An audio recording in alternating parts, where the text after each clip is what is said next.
इसलिए कि कम बोले लेकिन सागर भी बोले हम, कम पढ़ाए लेकिन इतना क्वालिटी पढ़ाए बच्चे के मन में उतर जाए, कहीं ना कहीं कुछ मिले इससे। एक दिवसीय हमारा शिक्षक सेमिनार जो कि अजीम प्रेमजी फाउंडेशन की तरफ से आयोजित किया गया, इस सेमिनार में मंचा सिंह, दवेश जी, विनोद जी और पूरी हमारी अजीम प्रेमजी फाउंडेशन की टीम, मेरे सामने विराजित समस्त स्कूलों से आए हुए हमारे शिक्षक साथीगण।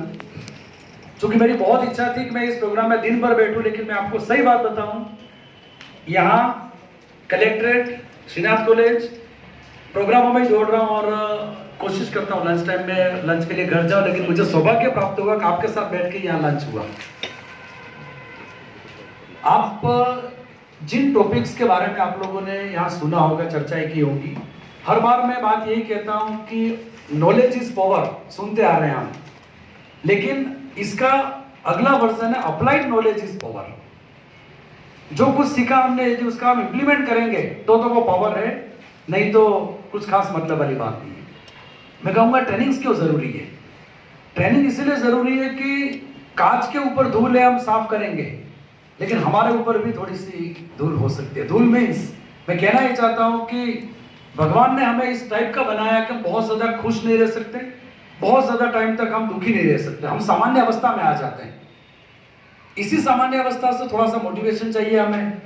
ट्रेनिंग टू ट्रेनिंग हमारा जो एजुकेशन है वो चलता है। जब ट्रेनिंग मिली बहुत कुछ सीखने को मिलेगा, जाके इम्प्लीमेंट करेंगे। मैं आपको छोटा सा किस्सा सुनाता हूँ कि एक बार, और आपको पता भी है बट एक बार रिपीट हो जाएगा ये, कि एक बार एक पेड़ काटने वाली फैक्ट्री होती है। क्योंकि बात गलत है ये, आप पेड़ नहीं काटना चाहिए, पत्तियां नहीं तोड़नी चाहिए, सब इस पे हम काम करते हैं, बट केवल एक महज किस्सा है। तो वहां का जो मालिक होता है, उस मालिक ने बहुत सारे मजदूर रखे हुए होते हैं। एक मजदूर औसतन दिन भर में जो भी पेड़ काटता है उसके अनुरूप उसकी सैलरी होती है। तो एक ऐसा व्यक्ति था जिसकी सैलरी तकरीबन महीने की 15,000 रुपये थी। एक नया व्यक्ति रखा, और जब वो व्यक्ति केवल 3-4 महीने काम करता और उसकी जो सैलरी है वो उससे भी बढ़ जाए, पुराना व्यक्ति जिसकी 15,000 सैलरी और 4 महीनों में एक व्यक्ति जिसकी सैलरी लगभग 20,000 रुपये। एक दिन वो दोनों मजदूर बैठते हैं, लंच टाइम में खाना खा रहे हैं। वो पूछता है, भैया तेरी सैलरी क्या है? वो कहता है कि मेरी लगभग 20,000 के आसपास। वो कहता है आप तो अभी भी नए आए और इतनी सैलरी कैसे? उस व्यक्ति ने बहुत जवाब दिया कि आप अपनी रोजाना पेड़ काटते वो रूटीन मुझे बताइए। उसने बताया कि मैं रोजाना सुबह एक बार अपनी कुल्हाड़ी को अच्छी धार लगाता हूँ और आराम से पेड़ काटता हूँ, दिन में 7-8-10 पेड़ काट लेता हूँ।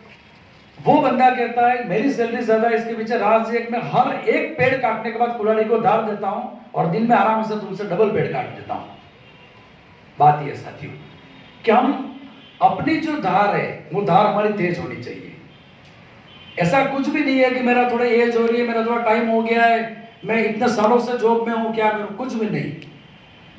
मैंने किसी एक किताब में पढ़ा था और इतनी बढ़िया बात लिखी थी कि इंसान एकमात्र ऐसा प्राणी है इस पूरी दुनिया में जो जब चाहे जैसा चाहे वैसा अपने अंदर परिवर्तन कर सकता है। साथियों, डूंगरपुर के डॉक्टर नागेंद्र सिंह जी की बात करें हम, तो रिटायरमेंट के बाद वो तो अंतर्राष्ट्रीय न्यायालय के जज बने थे 65 साल की उम्र में।